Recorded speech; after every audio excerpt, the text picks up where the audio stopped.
వినమ్రపూర్వక విన్నపం. ఈ వీడియోలు చేస్తున్న క్రమంలో దాదాపు 10 సంవత్సరాల సమయంలో నాలో నాకే తెలియని అనుమానాలు, ఎక్కడి నుండి వచ్చాయో చెప్పసాధ్యం కాని జవాబుల నుండి కొన్ని ముఖ్యమైన వాటిని చెబుతున్నాను. దేవుడు, దైవత్వం అనే భావనల అవగాహనకు మెహర్ బాబా అందించిన భగవద్వచన గ్రంథం ఒక్కటే ప్రామాణికం. భగవద్వచన గ్రంథాన్ని కేంద్రంగా చేసుకునే గత వివరణలను అవగాహన చేసుకోవాలి. కానీ గత వివరణల ఆధారంగా భగవద్వచనాన్ని ధృవీకరించటం పూర్తిగా సొంతంగా ఆలోచించటానికి, అన్వేషించటానికి ఇష్టపడని వారి దృక్పథం మాత్రమే. ఈ వీడియోలు అతని పాద పద్మాలకు నేను అర్పించే పువ్వులు. వీటిని మీరు చూసినా, చూడకపోయినా, ప్రశంసించినా, విమర్శించినా నేను పొందిన అనుభూతులు పెరగవు, తరగవు. జై బాబా. 2 తెలుగు రాష్ట్రాలకు పరిచయం చేయవలసిన అవసరం లేని బాబా ప్రేమికుడు బాలగోపాల భాస్కర్ రాజు గారు. చిత్రకారులు, గేయ రచయిత, సంగీత పరిజ్ఞానం కలిగిన వ్యక్తి. దాదాపు 360 పైగా యక్షగానాలు, బుర్రకథలు, ప్రదర్శనల్లో మెహర్ బాబా జీవిత చరిత్రను సామాన్యులకు తెలియజేశారు. అంతేకాదు, అతను వక్తగా మెహర్ బాబా సందేశాలకు ఎటువంటి తాలింపు సామాగ్రిని జోడించేవారు కాదు. శ్రోతలను సంతోషపరిచే ప్రయత్నం చేసేవారు కాదు. మెహర్ బాబాకి సంబంధించిన పనులకు భాస్కర్ రాజు గారు నాకు ఆదర్శం. 1955వ సంవత్సరంలో మెహరాబాదులో జరిగిన సహవాస్లో మెహర్ బాబా తన ముందు ఆ యక్షగానాన్ని ప్రదర్శించమన్నారు. భాస్కర్ రాజు గారి బృందం ప్రదర్శించింది. 27 మే 2004వ తేదీన భాస్కర్ రాజు గారు నాకు వ్రాసిన ఉత్తరంలో కళారాధన ద్వారా తాను బాబాను దర్శించానని, ఆ భాగ్యాన్ని నాకు ప్రసాదించమని బాబాని ప్రార్థిస్తానని తెలియజేశారు. ఆ ప్రార్థన కార్యరూపం దాల్చడానికి 20 సంవత్సరాలు పట్టింది. కొన్ని పనులు, కొన్ని ప్రార్థనలు రాత్రికి రాత్రే ఫలితాలను ఇవ్వవు. నేను బాబాను ఏం కోరానో నాకే తెలుసు. ఆ కోరికను నేను ఎంతటి అనర్హుడనో తెలుసు. కానీ సమాధానం ఇవ్వబడింది. అది అతని ప్రేమ. సోదరులు ఏరిచ్ పరిచయం చేయవలసిన అవసరం లేని వ్యక్తి. మెహర్ బాబాకి సంబంధించిన పనులు చేపట్టే వ్యక్తులు కొన్ని సూచనలను పాటిస్తే మంచిదని సూచించారు. 1. మీరు బాబాకి సంబంధించిన ఏ పనిని చేయగల సమర్థులో నిర్ణయించుకోండి. 2. ఆ పనిని మీ పూర్తి స్థాయి శక్తి సామర్థ్యాలను, నైపుణ్యాలను ఉపయోగించి మీకు సంతృప్తి కలిగించేటంత వరకు కొనసాగించండి. 3. ఆ పనికి తగిన విధంగా బాబా మిమ్మల్ని మలుచుకుంటాడు. పనికి అనువైన పరిస్థితులను కల్పిస్తుంటాడు. వాటి నుండి తప్పించుకునే ప్రయత్నం కానీ, బాబాను వ్యతిరేకించే ప్రయత్నం కానీ చేయకండి. 4. ఈ పని నుండి ఇతరుల నుండి ప్రశంసలను ఆశించకండి. బాబా నుండి సైతం ప్రశంసలను ఆశించకండి. 5. ఇతరుల నుండి సహాయం అందుతూనే ఊహను ఏనాడూ ఊహించకండి. అటువంటి ఊహ బాబా పనిని కుంటుపరుస్తుంది. 6. బాబా పనిని చేస్తూ అలసిపోయాననుకో, ఆ పనిని ప్రక్కన పెట్టి బాబాకి సంబంధించిన సంఘటనల ఆలోచనలో మునిగిపో. దేవుని పొందాలంటే కొంచెమైనా కష్టపడాలి. అనే ఏరుచ్ నా మరో ఆదర్శం. అవతారుని కాలంలో ఈ జన్మను ప్రసాదించిన కాలగమనానికి నా ప్రణామములు. నా గౌరవపూర్వక నమస్కారాలు జిడ్డు కృష్ణమూర్తి గారికి, రమణ మహర్షి గారికి, రామకృష్ణ పరమహంస గారికి, కంచి పరమాచార్య గారికి, శ్రీపాద శ్రీవల్లభ గారికి.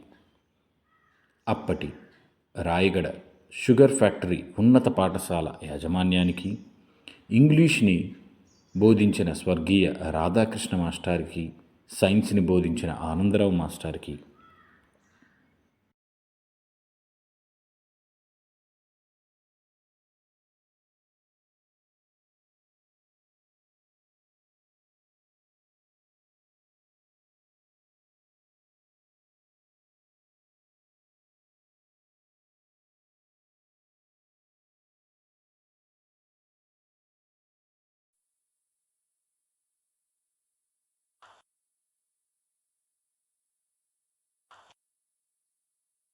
అవతార్ మెహర్ బాబా చేత విశదీకరించబడిన ఈ గ్రంథం భగవద్వచనం 1955 సంవత్సరంలో వెలుగులోకి వచ్చింది.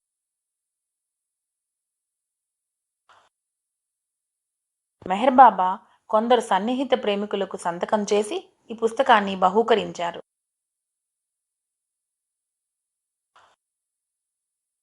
కొందరు ప్రేమికులకు 7 సార్లు చదవమన్నారు, కొందరిని 5 సార్లు చదవమన్నారు. నా ప్రేమికులు కనీసం 3 సార్లు చదవండి అని ఒక సలహా ఇచ్చారు.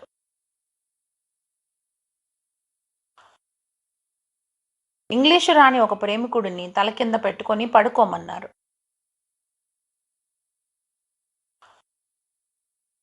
ఈ పుస్తకం అన్ని మతాలకు అతీతమైనది, అన్ని విశ్వాసాల మూలాలను కలిగి ఉన్నది.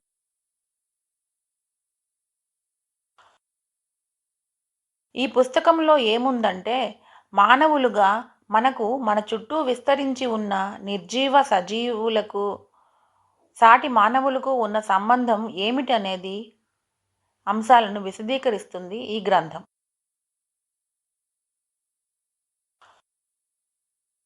సృష్టి అంతా సంస్కార వలయంలో చిక్కుకొని నడుస్తున్నదని అంటారు మెహర్ బాబా.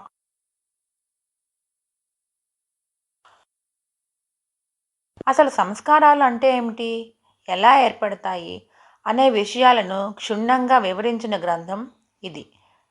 సజీవుల మీద, నిర్జీవుల మీద, మానవుల మీద పడే ముద్రల గురించి, వాటికి ఇవన్నీ స్పందించే సాధారణ పద్ధతుల గురించి వివరిస్తుంది ఈ గ్రంథం.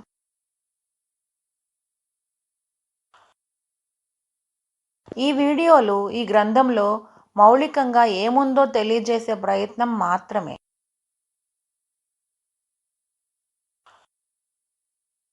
ఈ వీడియోలు విద్యార్థులకు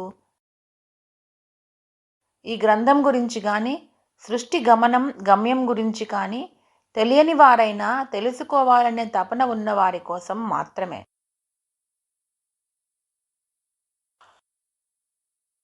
జ్ఞానం గురించి ఒకరోజు ఎరుచ్కు వివరిస్తూ మెహర్ బాబా ఇలా చెప్పారు. ఒక రకమైన జ్ఞానం మనసుతో ప్రజ్ఞను ఉపయోగించి పొందగలిగేది, వేరొకటి సహజంగానే ప్రజ్ఞా ప్రమేయం లేకుండానే మానవులలో నిక్షిప్తంగా పొందుపరచబడి ఉంటుంది, అది కూడా జ్ఞానమే.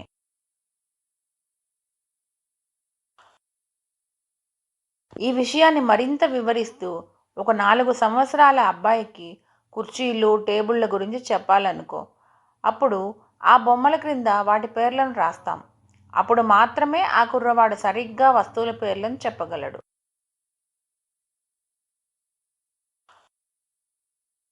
మరొక పరిస్థితి ఏమిటంటే, ఒక నిరక్షరాస్యుడైన ఒక వ్యక్తికి కుర్చీలు, టేబుళ్ల గురించి తెలుసు, కానీ రాయలేడు, చదవలేడు. ఇది నిక్షిప్తమై ఉన్న జ్ఞానం. The ancient one, page number 129.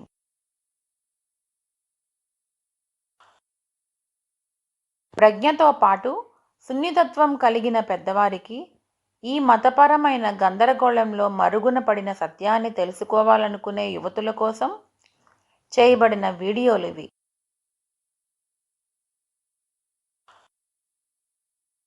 ఈ గ్రంథంలో మెహర్ బాబా రాతి చైతన్యం నుండి మానవ చైతన్యం, దైవానుభూతిని పొందే క్రమాన్ని విపులంగా వివరించేటందుకు అనేక పటాలను ఉపయోగించారు.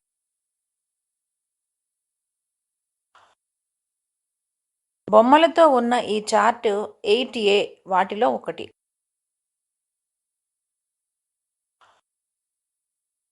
తన నిరంతర పర్యవేక్షణలో రానో గెయిలీ చేత మెహర్ బాబా ఈ చిత్రపటాన్ని వేయించారు.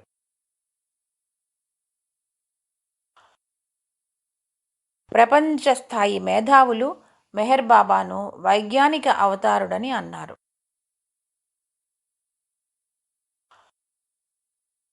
భగవద్వచనాన్ని వివరించే క్రమంలో కాలగమనంలో వచ్చిన మనోవైజ్ఞానిక మార్పులకు గమనించకుండా, పరిశీలించకుండా మనకు పాత పరిచయమైన కొద్దిపాటి మత గ్రంథాల పఠనం కారణంగా ఘనీభవించిన మన పరిధిలోని ఆలోచనలనే మెహర్ బాబా వివరించారు అని బల్లగుద్ది మరీ చెబితే అది మెహర్ బాబాకు, అతని ఉన్నతోన్నతమైన సరళమైన బోధనలకు అన్యాయం చేయటమే అవుతుంది.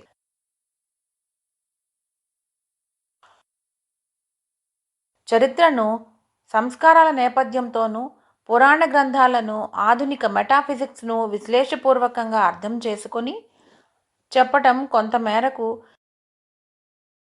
ఇతరులకే కాకుండా మనకు కూడా మేలు కలుగుతుంది. అవతార్ మెహర్ బాబాకి జై.